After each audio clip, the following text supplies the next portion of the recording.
Welcome to another episode of Living Your Sparked Second Half. Today's guests, I have two. I have two of my former students, now peer mentors.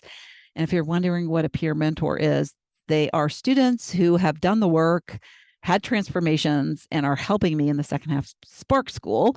And I invited them to join me this week since the second half Spark School is open for enrollment, only a few days. So if you are catching this late, then you missed it, but that's okay.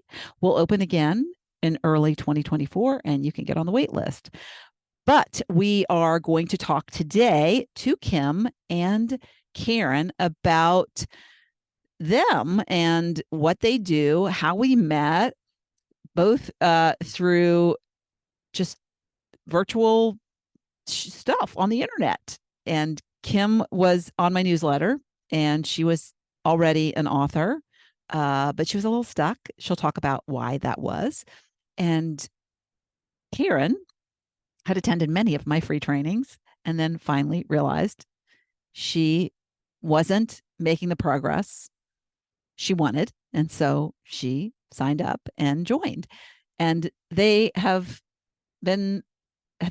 really had remarkable changes in their lives since they've been a part of the second half Spark School. And that's why they're peer mentors. And that's why I wanted to have them on today to share their stories.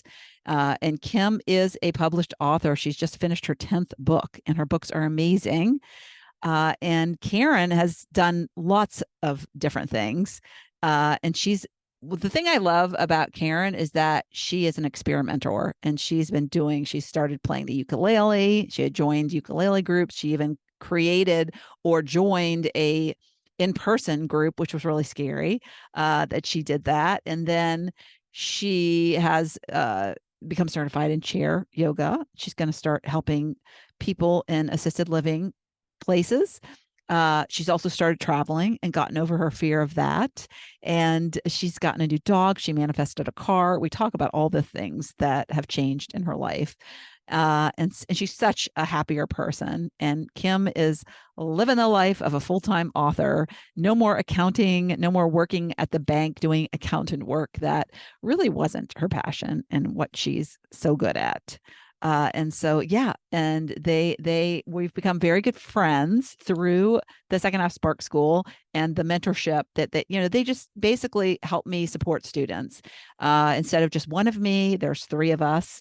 So as the questions come up in the Facebook group, there's just people can help people. It's not just one person helping. When you do the work and you've learned the things that you learn, and that's something we talk about, you can go and help other people, the people in your life, the people you haven't met yet, anyone, the people that you will be meeting, because life is a journey of always meeting new people. And if you can learn new things to help other people, it helps us feel so valued. It helps us feel this level of satisfaction for being here in the world that is unlike anything else. And so if anything, if you're contemplating joining the second half Spark School, think of how you can, by learning things that will help you, ultimately learn these things to help other people. And that is such a side benefit that people don't even realize that comes of it. But it definitely comes of it with these two people. And so without further ado, here are Karen and Kim. Today on the podcast, I have two people that I've come to know very well. We started as strangers. I'll let them share each of their individual stories, but we've come to know each other very well, and they play a special role with me in the second half Spark School. They are my, what I call peer mentors, and they are there to assist when people have questions and I'm not available, because I'm not available 24/7. So they are students who have done the work and really understand and have seen a lot of the transformations happen because they've been with me for a while. So I'm excited to have them back and talk to them because I always love talking to them. So I have Kimberly Diede and Karen Hill. Hello. Good morning. Hello. I know. And we're kind of color coordinated. If you're on my YouTube channel, Karen pointed that out. She actually brings us together with a multicolor. And yes, we blend well. So let's start with you sharing who you are, where you live, just anything you want to share about yourself. And let's start. I'm just going left to right on my screen. Kim, why don't you start? Sure. Well, hello. Thanks for having me back, Lori. It's so nice to see you and Karen too. My name is Kim Diede or Kimberly Diede, whichever you prefer. I live in the Midwest in the United States. So I'm in the Fargo, North Dakota area, 57 years old. I'm a mother of three young adults and a grandmother of a 1.5-year-old. And I've been married for 34 years. And you, what do you do during your day? What I do now is very different from what I did when I first met Lori, and I like to give her credit for some of that. I am a full-time fiction writer. So I write women's fiction novels, and a lot of the themes of these novels are women at midlife and who are a little bit dissatisfied and wanting to try a new journey. And I just have so much fun writing them. In some cases, I feel like I'm writing my own story. I was a corporate employee for 33 years and left that behind almost exactly 2 years ago now.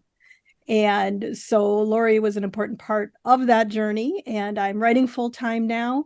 We only have one kid at home still, and she wasn't, but she graduated with her undergraduate degree last May, and now she's living at home because she's going to a graduate school locally.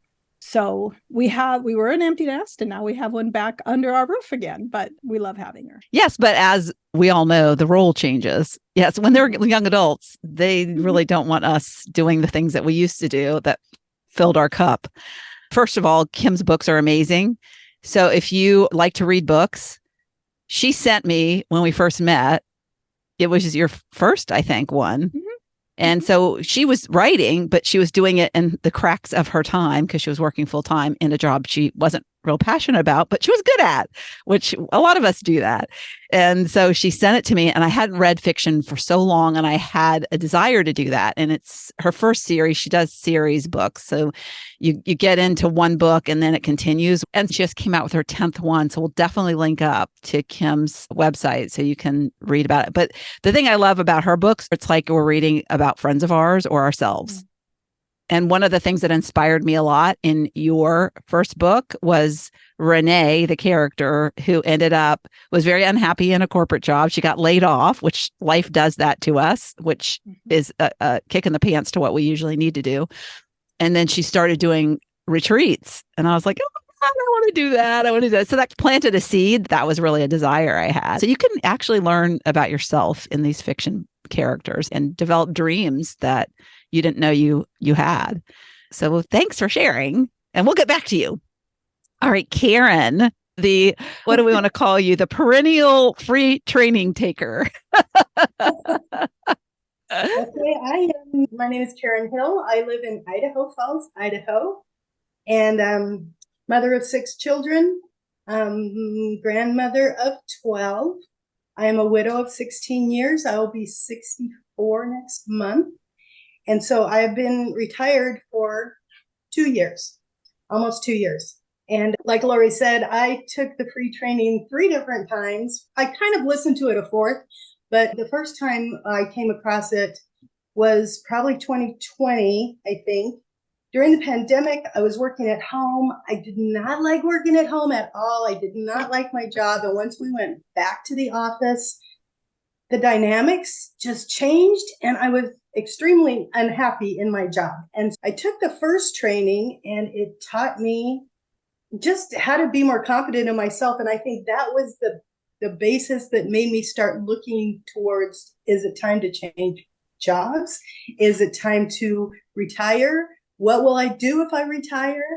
So it just brought up so many questions, and I didn't feel I was ready to move on until I figured out those things. So I took the next free training, and I wanted to work on being more positive, and I took a third free training, and then I realized that there was hurdles I was not progressing on, and I took the jump and signed up for the class and took both the Spark School and then the expanded Spark School. Yeah. And so you guys are very different in terms of where you were when you joined. I would say that a lot of the people who come into the school have many questions about what they're here to do and what's next for them. And I think Kim had a really good idea of that. So she's a little bit different. And I think she joined just because we had developed a relationship because she came on my podcast as an author. And then I started asking her, well, why don't you do that full time? So she was like, well, I'm making all this money. And of course, I was doing that too, making a lot of money in a corporate job that I hated. And I dreaded Sunday night. I started dreading my Monday morning. And so I don't think she was that bad as I was, but you start to question, why am I wasting my time doing something that doesn't light me up, like the thing that I know lights me up? And so I think she was ready to be challenged as to, why are you staying in this place that isn't making you happy? Why aren't you trusting your gut that you're going to be fine and that things will work out? So I like to point out those two differences because they're there. And if you're listening, you might be in Kim's spot where you're great at something, you have a love for it, but for some reason you're just holding back. You're not going all in on it for some reason. And Kim has churned out so many books since she's retired, and so many people are being helped by her books, and she has more freedom, I guess. She has more freedom with her family. Her grandson, she wouldn't spend as much time with. There's so many positives outside of the thing that we're just looking at is, I can't do this because. So did you want to elaborate at all on that, Kim?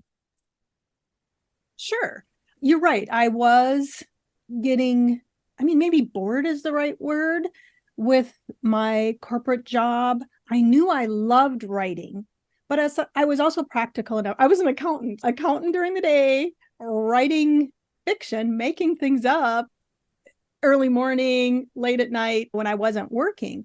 But I mentioned the accounting part because I was a numbers person. I was very practical. But at the same time, I saw a lot of coworkers who were just coasting. And I did not want that to be me. I didn't want to coast for another 10 years or 12 years, 13 years, probably when I first met you, Lori. I knew that I would regret it if I stayed stuck. But I'd been feeling like that for a number of years, and I hadn't found the courage to leave and make the leap. I'm sure most of you have heard of the golden handcuffs. I felt like I was wearing them.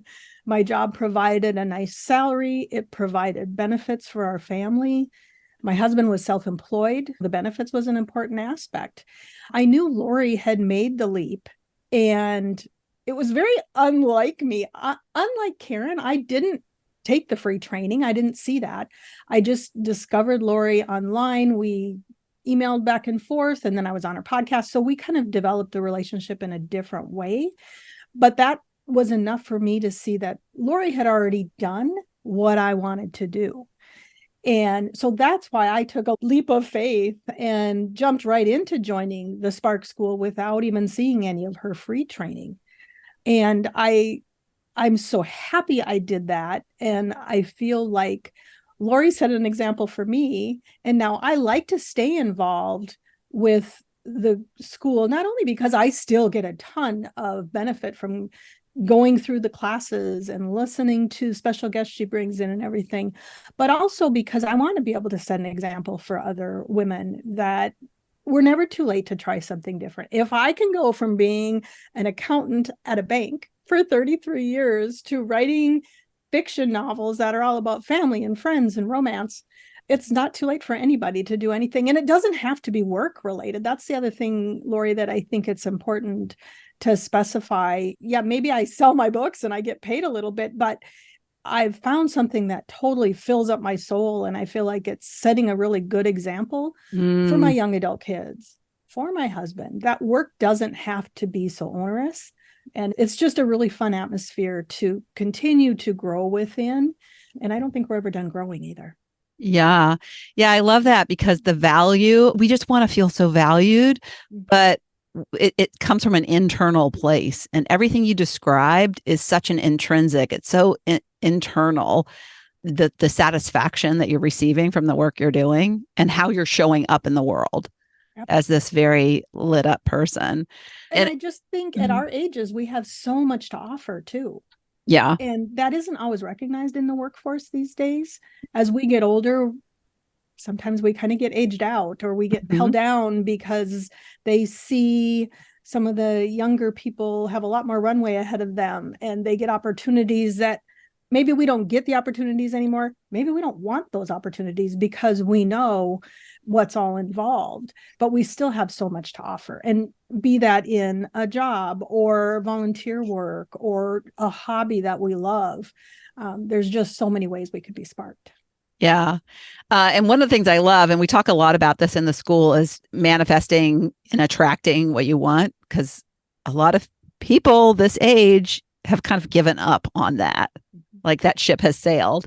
And what's so funny is that we didn't even know this, but when I planned my retreat in Sedona and I told Kim, she had just written in your book that the girls, her new series is Better with Friends, and it's about this group of friends, and they've stayed together since they were very young, and they get together and they did a girls' trip to Arizona. And I think they were in Phoenix, right? Yeah, they were in Arizona, but it was just crazy because we did your retreat in Sedona where I'd never been before. I absolutely loved it.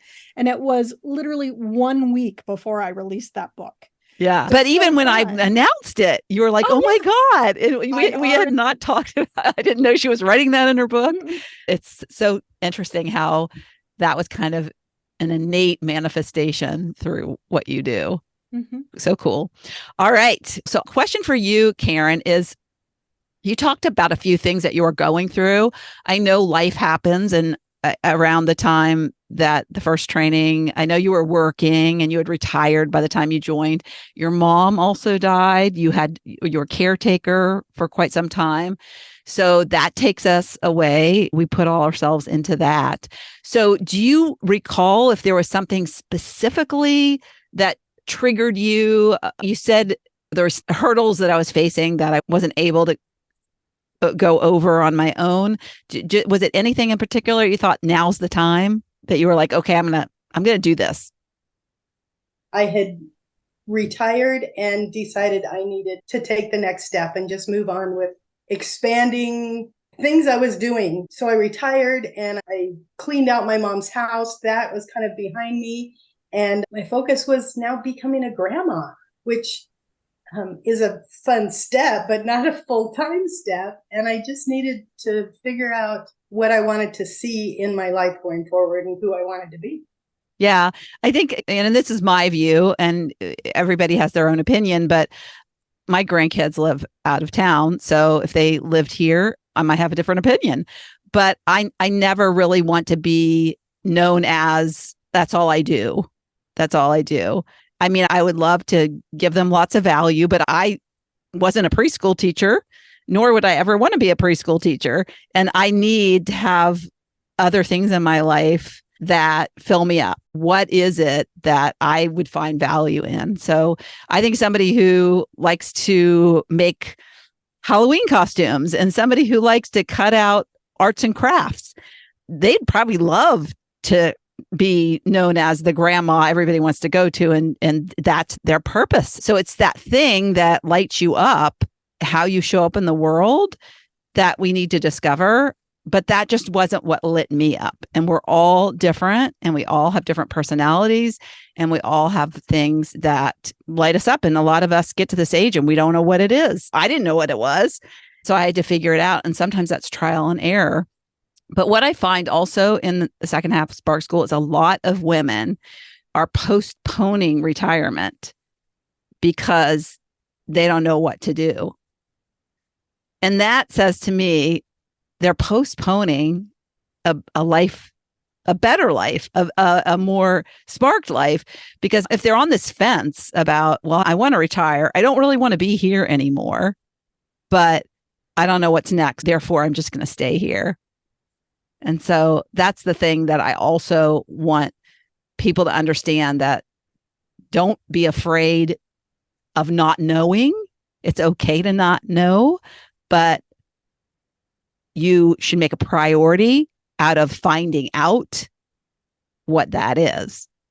So is there anything that comes up as I explain that, Karen? Because you said when you went back from COVID to your job that it was different. It sounded like you knew that it was time. So you didn't have that much of a lingering. Was there a period before COVID that you had this, and I'm just going to hang on for a little while because I don't know what I'm going to do? Did you ever feel like that? I think all of my jobs have felt like that. Well, I had a job 5 years ago that I really loved, and they closed down the office here. It was based out of Seattle, and they closed down my job and outsourced it to girls in other offices. And so then I had to find a new job, and I went into that job thinking this will carry me through until I reach retirement age. But what happens is there was so many questions about what age do you retire and what does the government require? And because I'm a widow, whose benefits do I get? And I couldn't get answers going through the Social Security office. There were just so many questions that I couldn't pinpoint the exact answers to. And I had to do a lot of legwork and figure that out and decide, can I retire at 62, which is the earliest that you can take out Social Security, but a lot of people work till 65 or 68 or even longer. And I felt very stuck in my job. And so I wanted to move on and do something different. But finally spoke to the right person and got some answers that my Social Security would be based on his benefits, whether I retired at 62 or 65 or 68. I took that opportunity to take that leap and go ahead and retire. And it just releases a lot of burdens to get those questions answered. And I know for most women, that's not an option. They have to go by their own work history and their own age. So my circumstances were a little bit different, and I had to figure that out. And a lot of women might not know that you can have the spouse's benefits. So that is good to know that people have that option. So that might help someone. Let's bring everyone up to the present moment. I want to start with Karen, because Karen's done a couple of things that I think are really fun, and she's exploring. And that's what I love about her and her lack of fear around. I mean, I think you have a little bit of fear, because I know with the ukulele group thing, you were a little fearful, but yet she pushes through it, because what she's learned is that what's on the other side is never what you think it's going to be, which is always, oh my God, I'm going to die, or this is going to be the worst thing ever. I can't do this. So can you just share a little bit about what you've done in the past year or so that has been different than what you might have expected that you'd be doing at this age? Well, I think the main thing is just looking forward and setting goals.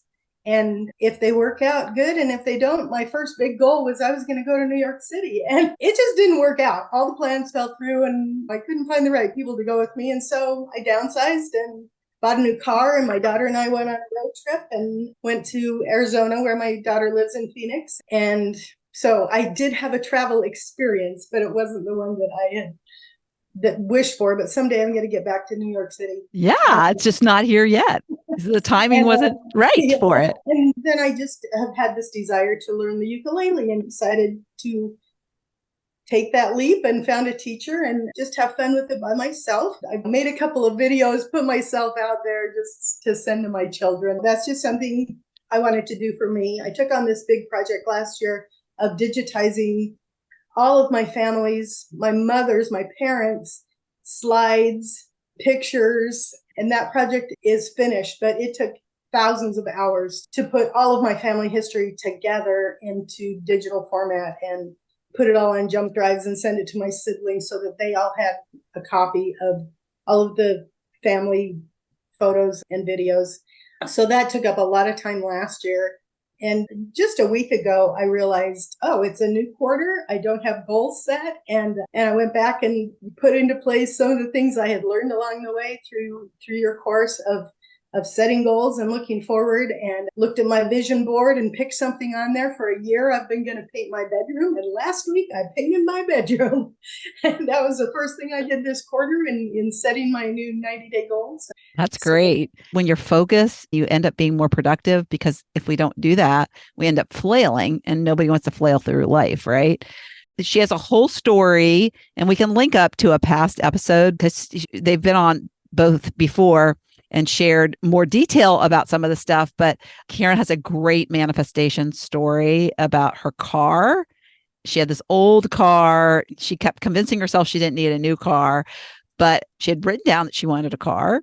I don't know if you want to elaborate at all without going to the full story, but it was perfect. And we had a coaching call that helped you realize that you're sabotaging your own happiness. Try to be frugal and trying to be a little bit of a minimalist, but yet at the same time, it's, well, how's that working for you type of thing, right?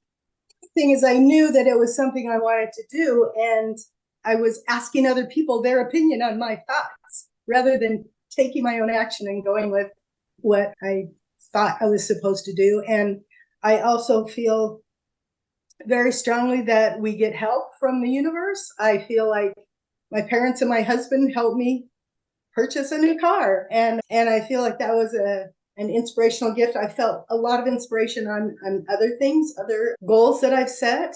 And so I think in your training, you talk a lot about just different ways to look at things, different ways to look at the world, and different practices that we can bring into our life and try. Things like being aware of manifestations or inspiration, or working with crystals, or meditation, or journaling, all those things. Everybody finds them helpful in different ways. And let me just say, some of this stuff, I keep hearing the term, I hear it from many different places, woo, and you say it as woo. I mean, some of these ideas, they're all energy. They're all things that are out there in the world, and we absorb them in different ways, whether it's inspirational or spiritual or negative. Yeah, or negative. Which we're trying to reverse. That's the journey that I try to inspire people. Walk towards the light and walk towards the energetic field that serves you. And how do you do that? How do you make that energetic field one that's magnetized to the things you want, which a lot of people don't realize because they don't teach us in school. All right, Kim, question I have. What have you learned about yourself along the way in the past couple of years? Yeah. Yeah, I've learned so many things. Probably the main thing is that for far too long, I let fear hold me back. Fear of the unknown, fear of what could go wrong. And you've helped me learn to push beyond that. And life is so much better when we stop letting our fear hold us back.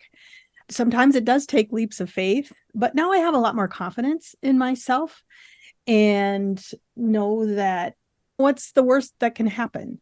We can fix things if things go wrong. And I know I was stuck for way too long, way too many years worrying about what could go wrong when really I should have been focusing on what could go right. So that's a big thing that I've learned. And to not wait, no one has to give us permission to do those things that we want to do.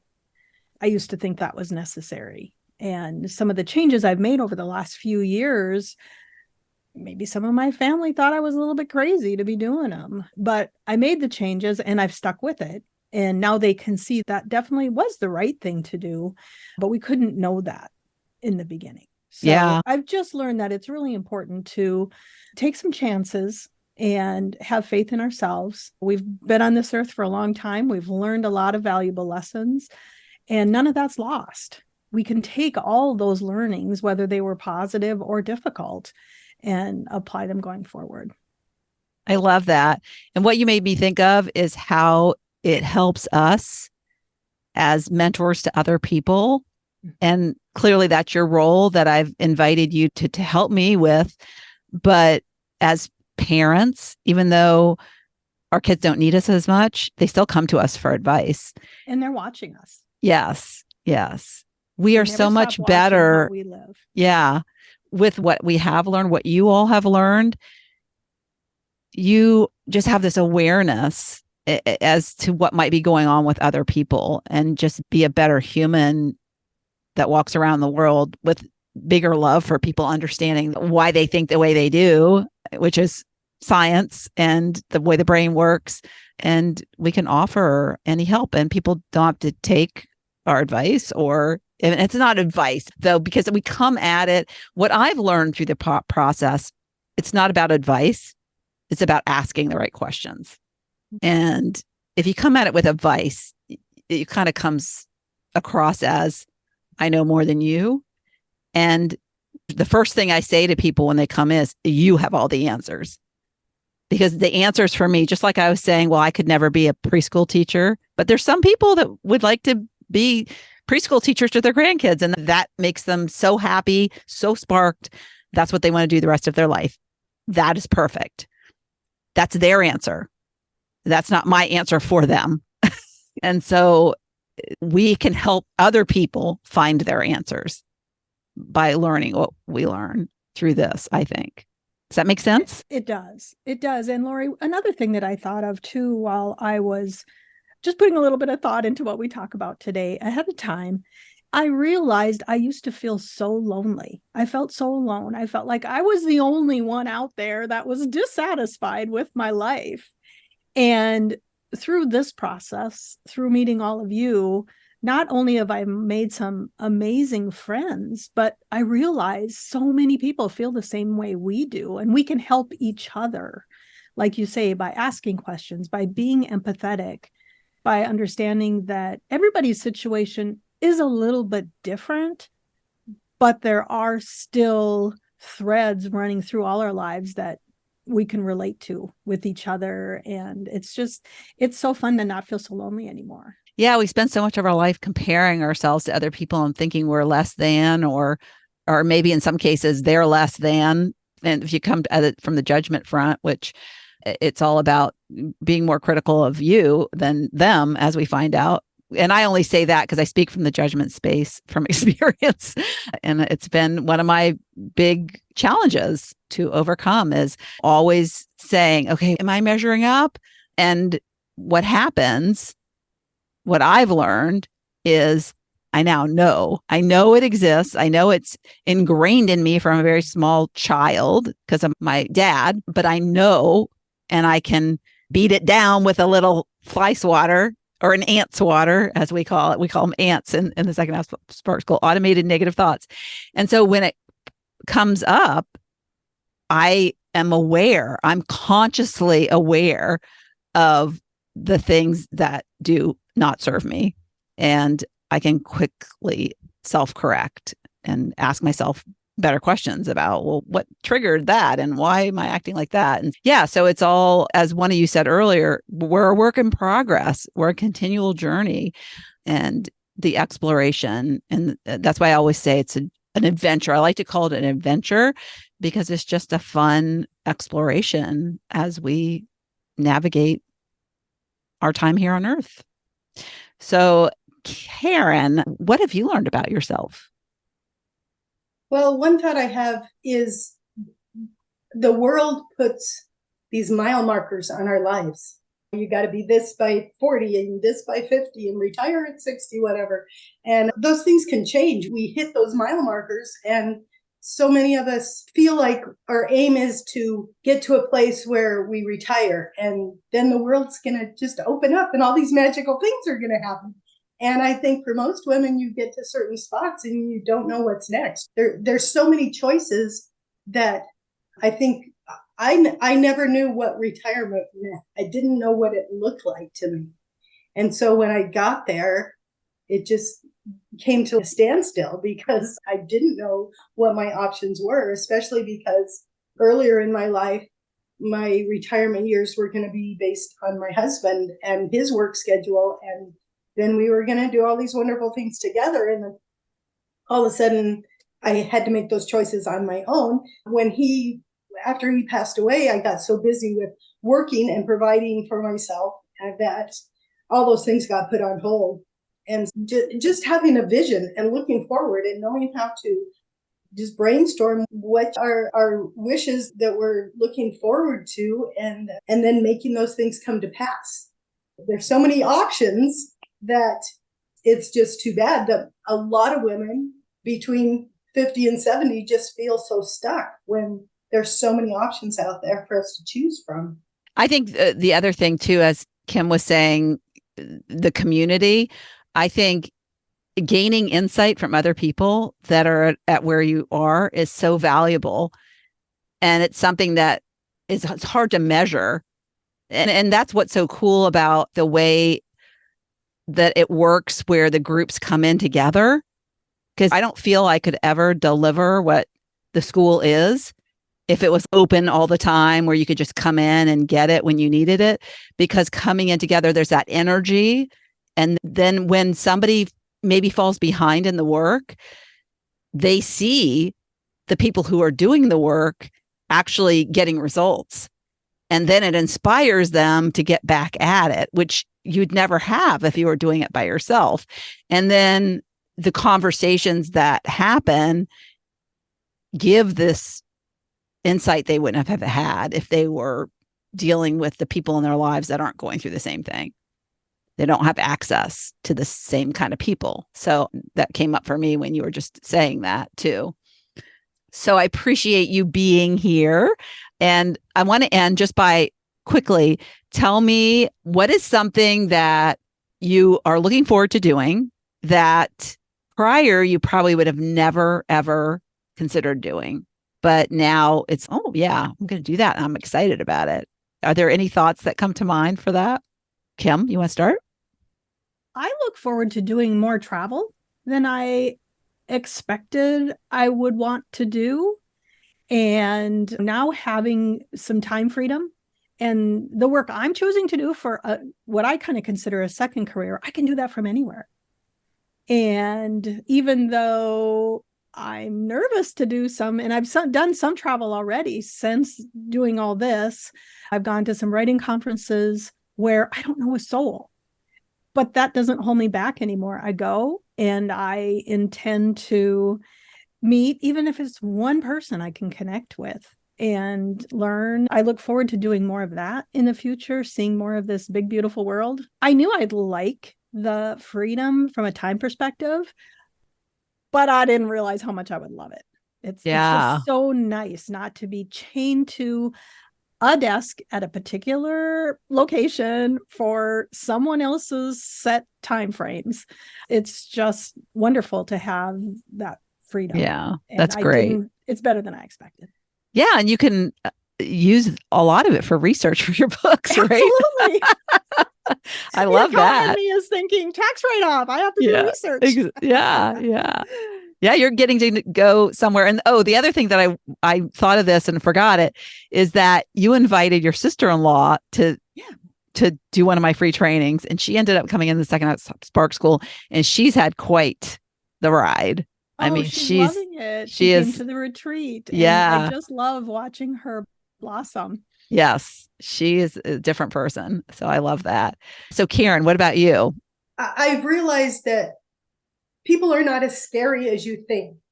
So when I went to the retreat, that's the first time I've been to anything like that, where I went on my own and didn't know anybody except virtually. But everybody was, women of our age are all just the same. We could all be friends, like Kim's books. And there was no fear. There was fear in traveling, but once we got there, everybody was just friends. And so travel is on my list of things to do as well. I've had a hard time figuring out who are my travel buddies, but some names have come to me recently of people who are about my same age who will be having more free time. And I also have an idea of something I can do part-time in the future that I can help with the retired community, the older assisted living people who need more exercise. I'm developing something I can do part-time to go in and help them do chair exercises. Yeah, she So- just got certified in chair yoga. I love that. So exciting.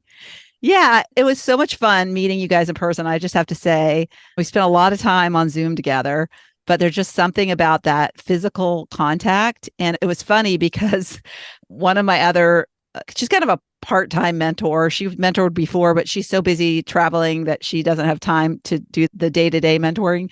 But when she and I flew together, because we happen to live closer to each other, and when we got off our flight, we were like, we have to meet up with Karen because we were all meeting at the airport. We tried to coordinate all our flights, and we had to meet up with Karen. And I went into the bathroom and she stayed outside. And dang it, if Karen's flight didn't come in 3 doors down from our gate. And I wanted to record everything. I wanted to get it on video so we'd have that memory etched in our mind. And I come out and Laura's already there with Karen. And I'm like, oh, there's Karen, and hugged and everything, but we didn't get it recorded. So of course, when we went to go pick Kim up, Kim came a little bit later. We had gone to get lunch. We'd come back in the rental car.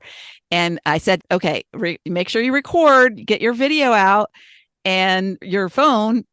And we get Kim and we're like, oh, on video, and we're hugging with Kim. And then we get in the car to leave and we find out that Laura didn't video it. She hit the wrong button or something, which I've done before, so I can relate. But it was so funny because I didn't get that, neither of those meetings that I was waiting for and wanted to record. It just wasn't meant to be, I guess. We did get a photo though, because for some reason, when she thought she was video recording, she did grab a photo. So I had a photo of me opening the trunk of the car, but that was hilarious. And that's what happens when you get a bunch of women who are technologically challenged together, right? Or so excited and distracted, I guess, is the other reason that happens, right? That was funny. We got a lot of laughs out of that, didn't we? We got a lot of laughs in the whole weekend. I know. We did. Exactly. It was just the start of a lot of laughing. Yes, a lot of laughing. So thank you so much for being here and sharing your experiences. And I'll see you on the inside of the school. All right. And we appreciate your insight to helping women. Thank you. Thank you for sparking all of us. Thank you so much for tuning into the Living Your Spark Second Half podcast. If you'd like to watch my guest interviews, you can find the video version of this podcast on my Not Your Average Grandma YouTube channel. Also, you can check out what I have going on at the moment by going to my website at notyouraverage.grandma.com or find me on Instagram or Facebook at Not Your Average Grandma. If you like this episode, please mention it to a friend and don't forget to leave a review so I know the topics you like best and can bring you more of that content in upcoming episodes. Last but not least, remember to always listen to that inner voice that will never steer you wrong and make living from the most sparked place possible your biggest priority. When we do that, we make the world a better place.